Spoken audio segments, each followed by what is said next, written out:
Take two. Welcome to Critical Wade Theory. Hey everyone, and this is a bit of a pop music rewind. We're looking at one of these songs that might have shaped the soundtrack of our lives, and it's also a song that was a key part of a soundtrack to a 1990s thriller movie. We're talking about one of the biggest love songs of the early 90s, UB40's I Can't Help Falling in Love with You. And it's a little bit interesting because at one point I actually almost interviewed UB40, but what can I say? It just didn't happen. I've interviewed other people in the music and movie industry, but that one just wasn't able to happen. And also, this continues my theme of looking at Elvis Presley related songs because, of course, Elvis Presley kind of popularized the song Can't Help Falling in Love with You. It's a reggae cover of that Elvis Presley classic that somehow became both a romantic anthem and a movie tie in thriller song. Yeah, you heard that right. Romance and a thriller. An erotic thriller, no less. So let's dig into that. What about the song is interesting here? Well, before UB40 got their hands on it, Can't Help Falling in Love was already a bit of a legendary song. Elvis first recorded it back in 1961 for the movie Blue Hawaii, and since then it's become a standard, the kind of song that shows up at weddings, in movies, and at any moment that calls for slow dancing and nostalgia. It's really that kind of song. And I think if you fast forward to 1993, it was one of those songs you really could not escape too easily. If you were listening to the radio at all and you ever heard pop radio, you heard this song. British reggae band UB40, already known for hits like Red Red Wine and Food for Thought, they decided to give it their own spin. And their version, retitled I Can't Help Falling in Love with You, I guess it was previously just titled Can't Help Falling in Love with You. But anyway, it was released as the lead single from their album Promises and Lies. And it really blew up big time. We're talking number one on the US Billboard Hot 100, where it stayed for 7 straight weeks, and high chart positions all across the world. So, what about the video? Well, that's where the song becomes even more interesting because it kind of morphs into something a little bit unexpected. The music video, it's interesting. Directed by Neil Abramson, the video doubles as sort of a mini movie.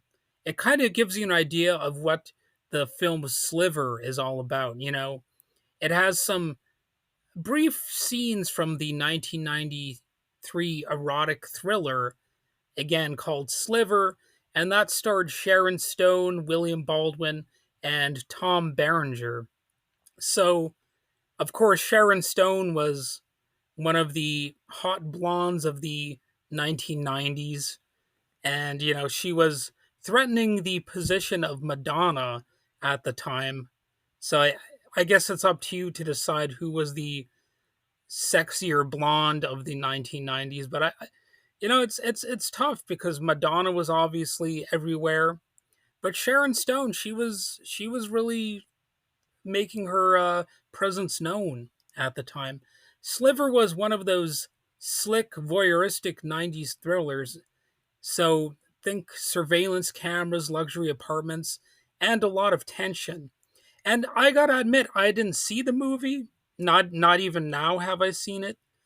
And it was sort of strategic on my part to not watch it for this episode because, frankly, I didn't want to spoil it because the uh, the point of this is to sort of analyze whether or not the music video kind of gives me an idea of what the movie is about and what it's like.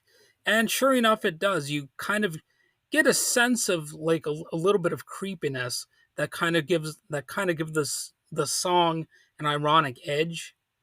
It seems like it's not not quite as it first seems, and I think it really makes the song a little more complex because you've got these like voyeuristic views into these people's lives, and it's obviously a surveillance system, and it's actually kind of creepy.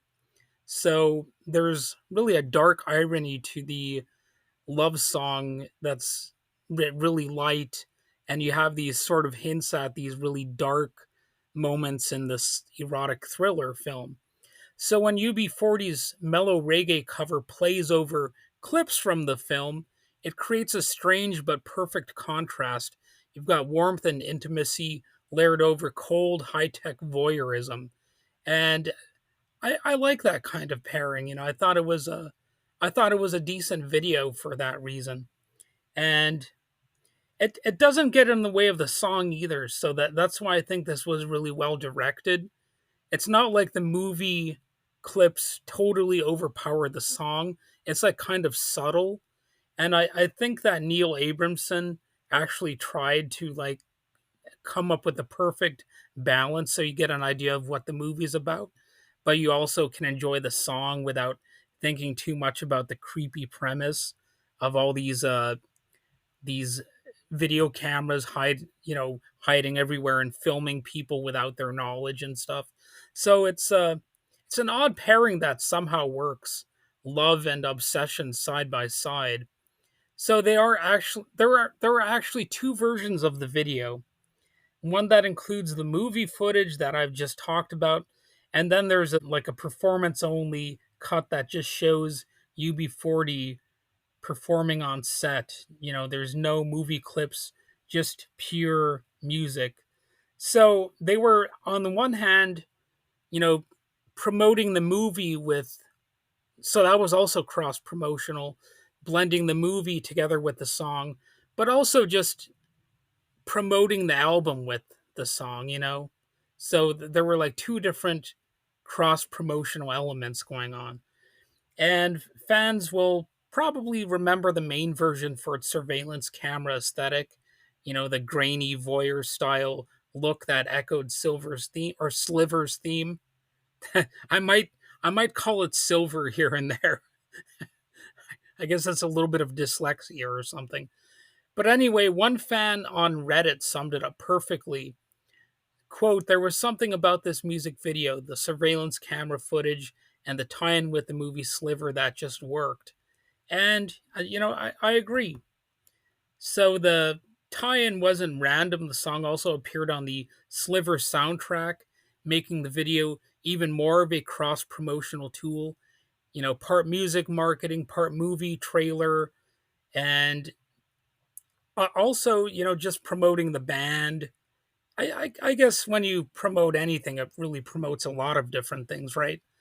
And over time, those versions of the video racked up tens of millions of views online, keeping the song alive for new listeners. But beyond the video, UB40's version did something special. It reintroduced Can't Help Falling in Love to a whole new generation. Since then, the song has been covered by a lot of different artists, I'm sure. Why does the song keep coming back? Well, maybe it's because it captures something universal, that feeling of falling for someone against all logic or reason. The melody is timeless, the lyrics are simple, and it can still hit deep. And UB40's version added something new, that laid back island rhythm that made it both romantic and replayable. And at least for fans of that style, if you hated the song and were around during its release, you probably resent hearing it now, and you certainly resented hearing it all over the place back then. But I always liked this song, even back when I was younger and I wasn't, as capable of appreciating reggae music.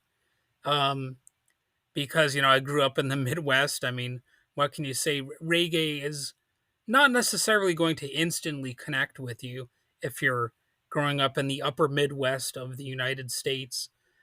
And, I've come to appreciate that song over the years. It's kind of grown on me, just like Elvis Presley has a little bit. I was never the hugest Elvis fan, but I can just sort of respect him for what he was, and what he still is. I don't see a need to, bash Elvis or whatever, or challenge his legacy or whatever, because you know what? It is what it is. And it's funny how a song from the 60s Elvis movie could become a 90s reggae hit tied to a Hollywood thriller and still make sense somehow. It's pretty neat how an old tune can get a new twist in a different era.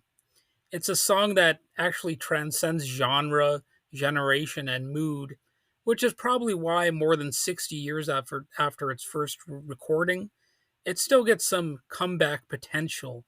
So I don't know what the most recent version of the song is, but I'm sure there will be something coming along at some point. Somebody else is going to do a version of this song, and maybe it'll connect with the audience in a different way. So next time you hear "I Can't Help Falling in Love with You," whether it's UB40, Elvis, or anyone else, take a second to appreciate what it represents. One of the most enduring love songs ever written, reshaped and reimagined across decades. So even if you're not a fan of the song, I think you kind of have to respect a song for having staying power, because it's it's doing something right.